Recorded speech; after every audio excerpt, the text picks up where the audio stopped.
versículo 18 até o versículo 21. Mateus 1, de 18 a 21.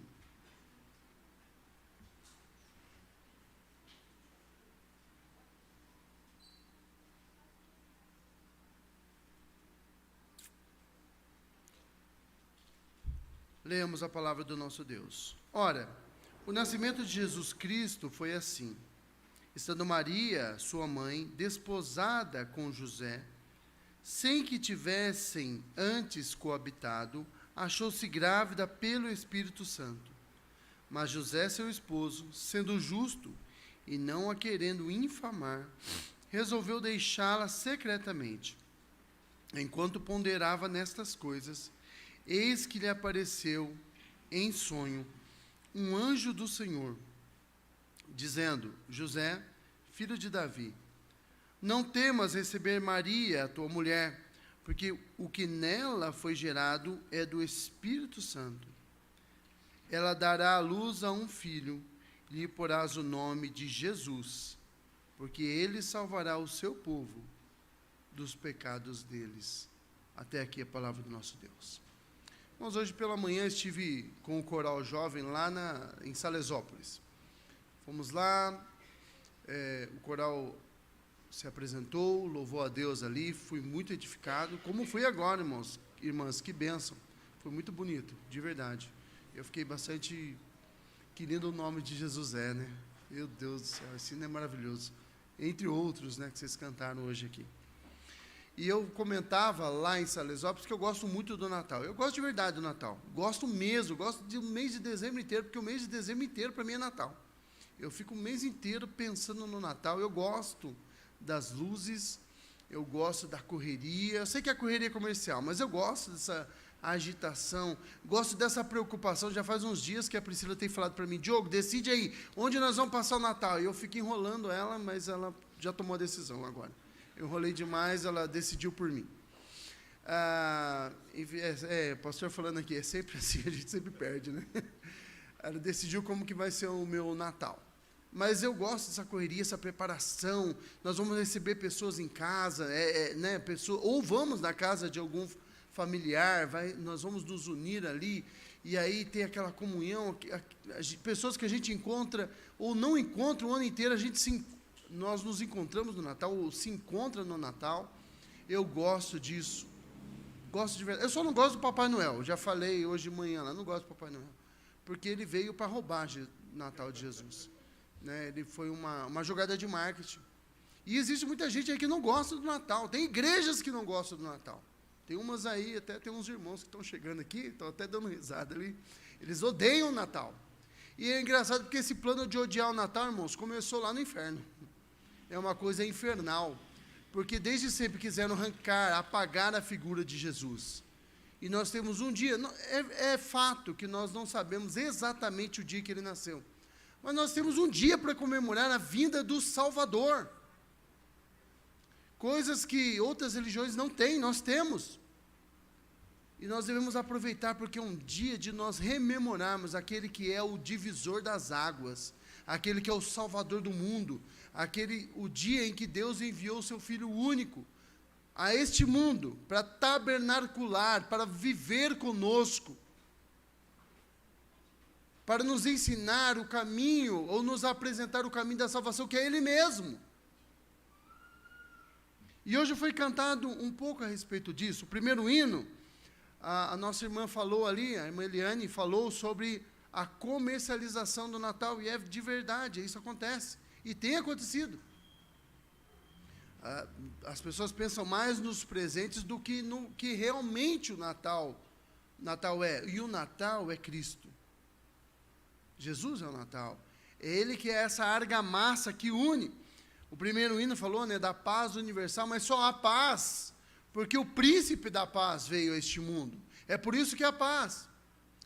No texto de Lucas, quando ele fala, quando o anjo aparece para os pastores, e ele fala, né, glória a Deus nas mais altas alturas, e eu li essa semana uma frase, comentei isso de manhã lá em Salesópolis, eu li uma frase, que é uma frase do Spurgeon, é um pastor inglês do século XIX, já falecido, já há bastante tempo falecido, que ele dizia que os anjos que cantavam glória a Deus nas mais altas alturas, sempre cantaram essa estrofe.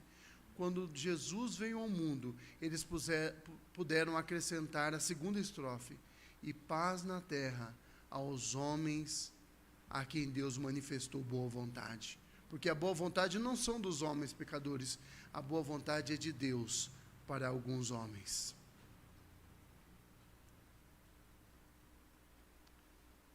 E aí, paz.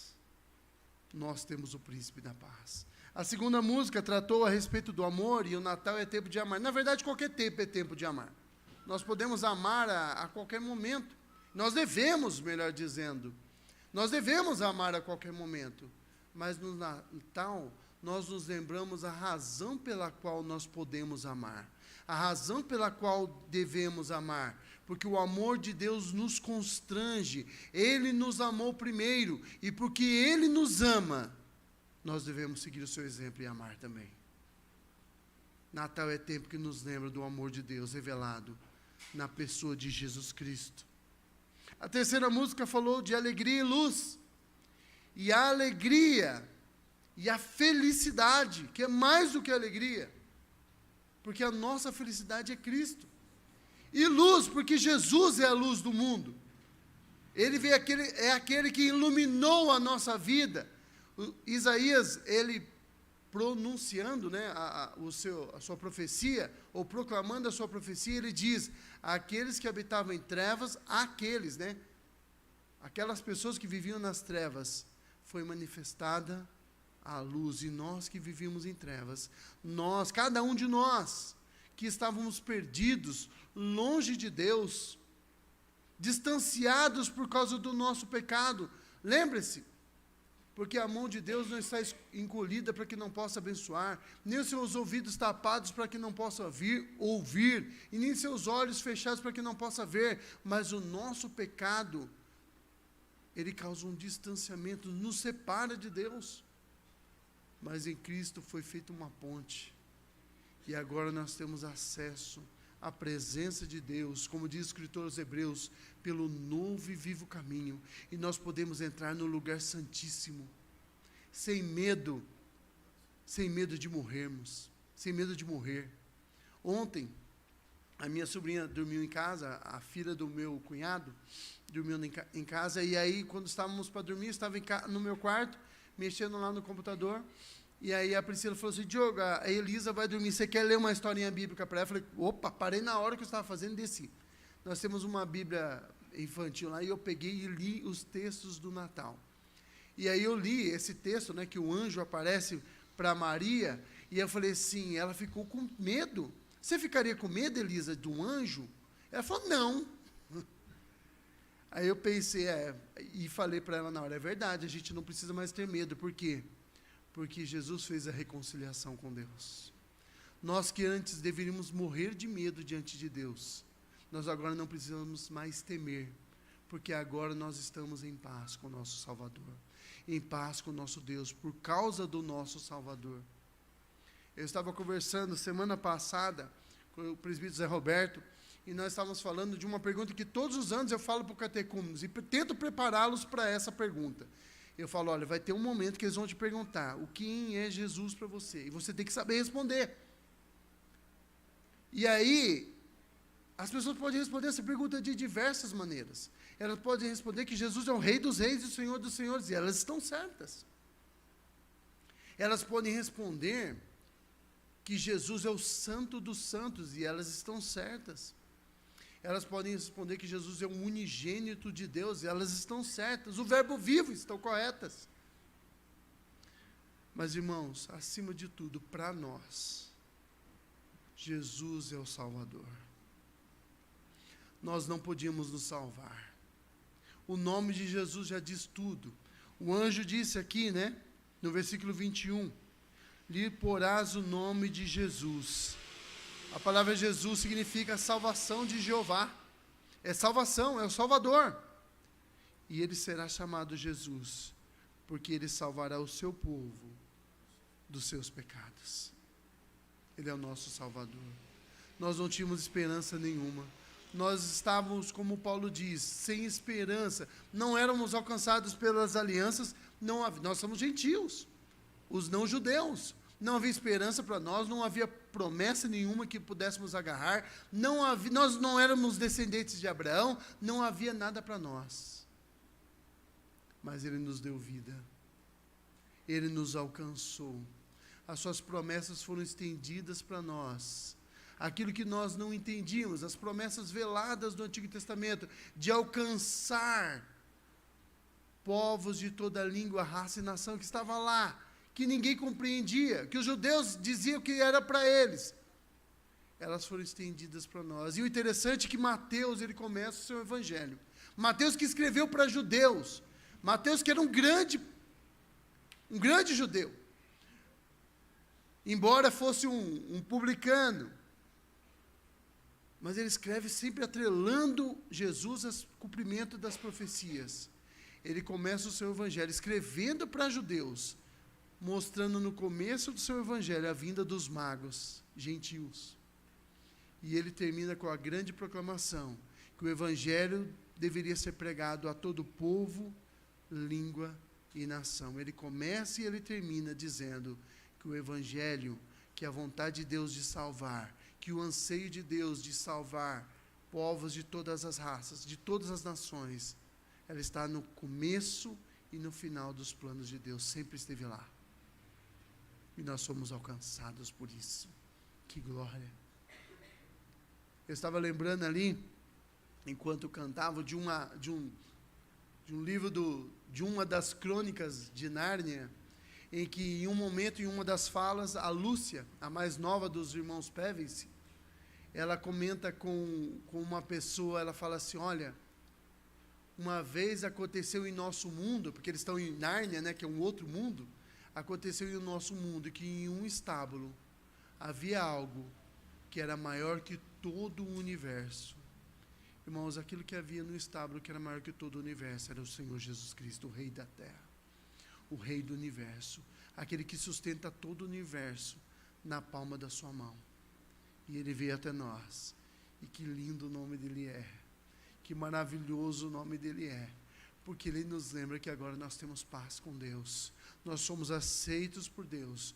Nós temos o nosso nome escrito no livro da vida. E agora nós somos filhos e filhas desse Rei Celestial. Nós somos aceitos diante dEle, apesar dos nossos pecados. Ele, o Deus, Ele nos olha agora pelas lentes de Cristo e nos enxerga santos e santas. Ele nos enxerga purificados. Nós não sabemos explicar como isso acontece, mas é feito de tal forma. Deus nos uniu de tal forma a Cristo. E Paulo escreve isso lá em Colossenses. Nós estamos unidos de tal forma a Cristo. E ele fala, né? O mistério que desde a antiguidade havia de ser revelado é Cristo em nós, esperança na glória. E nós somos unidos de tal forma com Deus, que a justiça, com Cristo, que a justiça dele passa a ser nossa justiça, que a santidade dele passa a ser nossa santidade, e os nossos pecados continuam sendo nossos, mas ele levou na cruz, ele morreu em nosso lugar, e a dívida está totalmente paga. Totalmente paga. Eu estava vendo as crianças cantando, e o primeiro texto que nós lemos de Miqueias, ele é o 5, 1 e 2, é o primeiro texto da Bíblia, na verdade 5, 2 é o primeiro texto que eu decorei, quando eu era criança na igreja, e eu tive que apresentar um jogralzinho, e cada um, eu e mais algumas crianças, meu irmão inclusive, um dos meus irmãos estava junto comigo, Murilo, e cada um de nós éramos um profeta, e eu fui o profeta Miqueias. E aí eu nem sabia quem era Miqueias, nunca tinha ouvido falar dele, eu tinha uns 5, 6 anos de idade. E aí daí por diante o Miqueias passou a ser meu profeta favorito. Eu recitei pela primeira vez esse versículo, né? E tu, Belém Efrata, posto que pequena, a versão que eu decorei era a versão revista e corrigida, posto que pequena dentre as milhares de Judá, de ti me sairá o Senhor, o Rei de Israel, e cujas saídas são desde os tempos eternos, desde os dias da eternidade. E eu nunca me esqueci Eu nunca me esqueci desse texto. Mas nós estamos aqui lembrando de Cristo. O Natal existe porque o Salvador veio ao mundo. Nós devemos nos alegrar, nos regozijar. Devemos lembrar daquela noite maravilhosa, de céu azul, como foi cantado aqui, onde os anjos vieram. Imagine a cena, irmãos, milhares de anjos descendo e cantando glória a Deus nas alturas e paz na terra. E ao cantarem isso, e com a vinda do Salvador, não só os anjos puderam acrescentar essa estrofe, mas nós que éramos inimigos de Deus, pudemos nos unir a eles, aos anjos, e cantar. E no final, no último livro da Bíblia, no livro de Apocalipse, nós encontramos todos os salvos cantando que Ele é santo, santo, santo, glória a Deus nas mais altas alturas. Diante disso, irmãos, que passar o restante desse mês e o restante da nossa vida, nos lembrando sempre que nós temos um Salvador em Cristo, que é a salvação para nós, que Deus manifestou boa vontade para homens pecadores como nós, como eu e você, e a graça dele nos alcançou, e essa graça, ela entra, ela permeia tudo, ela penetra, melhor dizendo, cada antro do nosso ser, e isso tem que refletir em atitudes, para que o mundo veja a luz de Cristo em nós, para que o mundo veja Cristo em nós, pois isso é esperança da glória também. Que Deus os abençoe, e que possamos continuar firmes na presença do nosso Deus sempre, louvando a Ele, glorificando a Ele, sendo gratos a Ele, e jamais esquecendo, irmãos, daquilo que Deus fez por nós, em Cristo Jesus, vivendo, morrendo, ressuscitando, para nos dar uma viva esperança.